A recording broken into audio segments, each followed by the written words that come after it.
Seres humanos que acompanham o Planeta Podcast, temos um recado para vocês. Show do Planeta Stand-Up, link na descrição. Seria legal contar esse episódio onde eles vieram pro Brasil, parece que eles deram uma passada, comeram, né? Não sei se foi na fronteira. Iguaçu, né? E o fato da virada, né? Porque é isso, por um ano que começou a passar atrasado aqui no Brasil, né? E eles já tinham feito essa turnê, a gente não teve. E, assim, talvez o SBT não fosse o que é hoje se não tivesse tido essa cagada aí de falar, vai, passa o Chaves aí, foda-se. Tem E virou buraco aqui. virou um dos maiores programas da TV brasileira, mesmo sendo mexicano, sabe? Sim, foi, já que nós estávamos falando de Trapalhões, foram, né? Os Trapalhões foram muito importantes pro Chaves ter passado, né? Porque foi graças aos Trapalhões que eles conseguiram convencer o Silvio a passar. Qual que é o nome do diretor? Salatiel Neves. Aparece ele falando que ele comparou, né? Ele falou, ó, o Chaves é os Trapalhões de fora, coloca, Silvio, sabe, para convencer. Então o Trapalhões é importantíssimo. Importantíssimo pro Chaves. Foi um diretor. Porque o pessoal acha que é só o Silvio que, né, bancou. Não, muita gente foi bancou. Bem assim, ele era um diretor responsável pela parte da dublagem da casa, que era nos estúdios da TVS. O Chaves foi feito lá na TVS, versão maga, mas era nos estúdios do SBT na época, TVS. E aí um diretor que era responsável pela dublagem, o Salatiel, ele apresentou, porque muitos diretores não queriam falar, isso aqui tá muito estranho, esse programa. Mas também veio um programa todo misturado, nunca veio na ordem, era misturado, era um episódio assim, antigo, de repente tinha um mais novo, de 79, 73, muito misturado, então era uma bagunça. E a dublagem também aleatória, vamos pegar isso aqui, vamos dublar isso aqui, e fizeram um teste. Então, no início, dizem que não, isso aqui não tá bom para passar, isso tá estranho, porque era um programa dos anos 70, ele já estava em 84, tem uma diferença. Mas se fosse nos anos 70 mesmo, ia ser outra coisa, porque nos anos 70 ainda tinha muito programa brasileiro com imagem antiga, ainda até a televisão, acho que a televisão em cores, ela chegou primeiro no México, do que do Brasil. Já teve isso.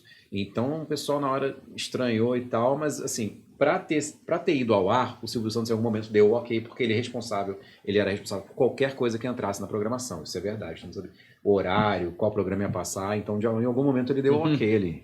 Sim. Desculpa estar rindo quando você tá falando, que tava vindo na minha cabeça e falou, não, que jogou aqui, eu lembrei do episódio do Ataliba, que eles falam do Ataliba, sabe assim? Que eles jogaram tanto pro Brasil o negócio, que aí tem episódio que eles falam do Ataliba, fala do Romário, eu tava viajando aqui, você falando, né? Então, por isso que eu tava rindo quando você tava falando, que eu tava lembrando dos episódios, porque é sensacional isso. Eu acho o máximo quando eles falam do Ademir da Guia, né? Luiz Pereira, né? Luiz Luiz Pereira, Barbiroto. Barbiroto. Esse é o efeito da repetição exaustiva de Chaves, né?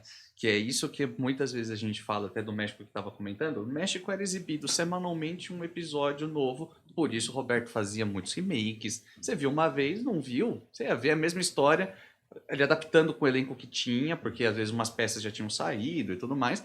E aí 2, 3 anos ele fazia aquele mesmo roteiro. A gente foi acostumado a colocar que o Gustavo falou. Era a hora do almoço, por exemplo, para mim, 2 horas de Chaves de segunda a sexta. Cara, era assim, uma pauleira. Você acabava pegando e acostumando. Eu quero ser o Barbiroto. Frases extremamente específicas viraram... Pô, já chegou o disco voador. Isso aconteceu em um episódio. E a gente lembra... Como se fosse um bordão que você ouviu a vida inteira. É um episódio. Caralho, a gente viu muito essa porra mesmo, hein? Você quer ficar mais maluco? Jaiminho aparece em 8 episódios. Caralho. Coisa assim. É que eu quis evitar. É maravilhoso, porque assim, na minha cabeça, Jaiminho e Dona Neves são figuras... Cara, eles veio lá no finalzinho da década de 70, anos 80, já foi pro programa de Shakespeare. Aí sim, ele tem mais funções e tudo mais. Mas o que a gente consumiu mesmo... Restaurante, né? Próprio restaurante. Pouquíssimo, parece, sei lá, episódios. 8, 7, menos ainda. E para a gente, meu Deus, restaurante parece que sempre fez parte ali da... Foi uma solução, né? Porque eles perderam o Kiko e o Sr. Madruga, né? Madruga. Mas isso aparece pouquíssimos episódios. Mano, eu nem me toquei. Assim, eu acho que olhando lá pra trás, eu acho que esse episódio não apareceu, seu Madruga, mas nunca pensei, tipo, porque eu acho que talvez era fora de ordem. Fora de ordem. E aí você amanhã, nunca. tá descansando. Tava de folga. Mas saiu pro restaurante da Dona Foi Florinda, trabalhar. Exato. Mas tem uma coisa que ninguém fala sobre, e eu só reparei quando eu tava escrevendo um roteiro, pesquisando e batendo datas, que assim, o restaurante ele vem como uma saída para você acostumar que a Dona Florinda agora tem uma outra função, né? A Dona Clotilde tem pequenas pontas ali dentro, porque já perdeu o seu Madruga, né? Então, tipo, o Kiko não tá mais, então assim, principalmente a Dona Florinda, ficou sem alguém para brigar e sem um filho para criar. A Dona Florinda perde muito. Perde demais. E Perde o cenário demais. também, porque o cenário, a parede fica vazia do Kiko. Fica vazia. Cadê o Kiko ali na parede? É. O Chaves indo chorar no barril por conta do seu Madruga que bateu nele e tal. Então acaba ficando, não tem mais razão de ser só na vila, a gente pode ir para outros lugares e aí eles fizeram Exato. uma solução meio de sai de baixo, lembra da época do restaurante sai de baixo dele também? Já não tinha lá o Ribamar no Sim. elenco.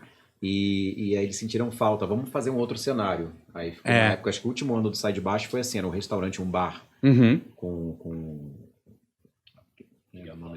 não, aquele outro ator, Ari Fontoura. Ari Fontoura. É, porque é uma saída muito inteligente para fazer isso. Só que eu acredito que o Ramon, né, o seu Madruga, ele não deve ter dado muito tempo de aviso prévio, ele deve ter feito alguma coisa muito rápida. Porque assim, em abril de 79 ele sai. Kiko já tinha saído, tá? Abril de 79 ele sai. O restaurante só foi aparecer acho que uns 3 meses depois. Nesse intervalo, você só tem episódio na escola. A primeira saída não foi o restaurante, a primeira saída foi a escola. A escola já existia, tudo mais. Mas a primeira coisa que olhou e falou, a Chiquinha ficou órfã do nada. A Chiquinha ficou morando sozinha, com 8 anos, sabe? Então, assim, a primeira saída é assim, elimina adultos. Elimina a Dona Florinda, elimina seu Madruga. Elimina a Dona Clotilde, que não tem mais o amor dela. Seu Barriga não tem ninguém que dá calote nele. A escola é o primeiro refúgio. Então, assim, é muito louco o senhor olhar e E falar... o mestre linguiça teve que trabalhar mais, né? Todo mundo, né? A Chiquinha teve que fazer a Dona Neves trabalhar Puta, é verdade. Os Pois é. golpes começou a aparecer mais com a Dona Florinda, então Exatamente. trabalharam dobrado.